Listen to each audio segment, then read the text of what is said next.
What's happening, fam? L.A.R movement still moving. Subscriber die trying. You see the thumbnail. What do black coaches have to do to get a shot? Um, Maybe for black coach to get hired, he needs to also try to hire either a black quarterback coach, a black offensive coordinator, or a black defensive coordinator. So if that goes well, that person could probably be in line to get a spot at somewhere else and be and have their name in the mix for head coach status. Um, Maybe and this is what the future holds. Maybe some of these black coaches need to start working on the nepotism part. You see a lot of white coaches, sons, grandsons, nephews, cousins, stuff like that, wind up being coaches. Maybe to get a shot, we're going to need second generation, third generation families of coaches who the name has a cachet to it. So, like Tony Dungy, Herm Edwards, Lovey Smith, Dennis Green, Art Shell, Jim Caldwell, like stuff like that. Which, you know, Tony Dungy seems like he does that.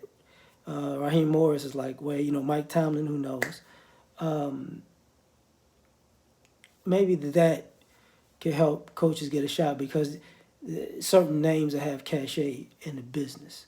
Um, Maybe black coaches need to stop getting ran out of coaching and wind up being like position coaches and specialty coaches outside of the game. What I mean by that is, you get a lot of black coaches on Pop Warner, but not necessarily high school. Then you get some in college, but normally more so at HBCUs. Um, and, you don't get recognition. Like, what is that Alabama running back coach? He should, you know, obviously he knows what he's doing. Probably the Alabama receivers coach. I don't know if he's white or black, but probably knows what he's doing. People don't get those shots. Once you get something going, maybe you should just take it to the next level. If your methods are working so good that you're popping out professionals left and right, maybe you should take it to the next level.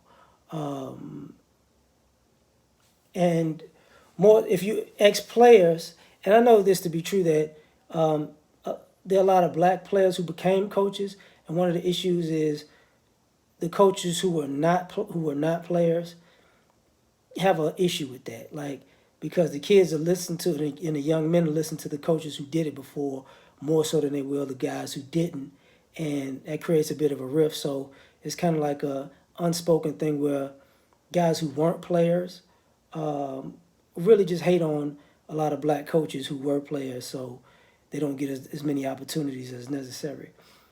Um, if you get the job, win.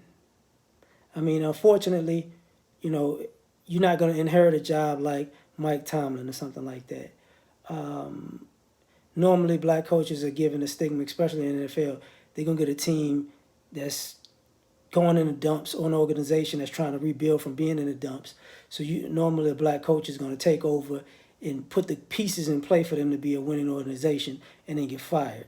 Because they didn't win enough with the garbage that they had. You know what I'm saying? But once they got the pieces in play, it's like, oh, we're doing good. Oh, it's looking good. We'll fire you.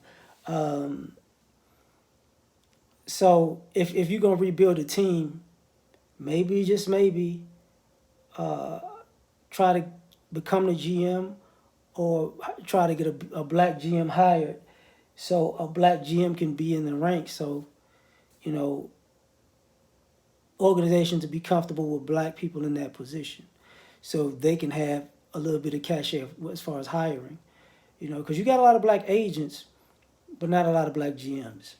That's what I mean. You got a lot of black guys who are trainers but not a lot of but not as many black coaches. And people got to accept that people get fired. You know, you know, everybody can't win them all. It is what it is. You know, coaches who don't win get fired. Coaches who win, who are a little bit above average, could get fired. You want to be above, you know, maybe in the 60 percentile range of wins versus losses. So, you know, maybe that's what coaches need to do. But to get a shot, you know, you're going to have to overcome some obstacles because there are more white coaches than black coaches in general. And there are more organizations who are more comfortable with white coaches, you know, even if they're doing bad. So that's just my thoughts. Like, share, subscribe, or die. Try and catch you on the next one. Peace.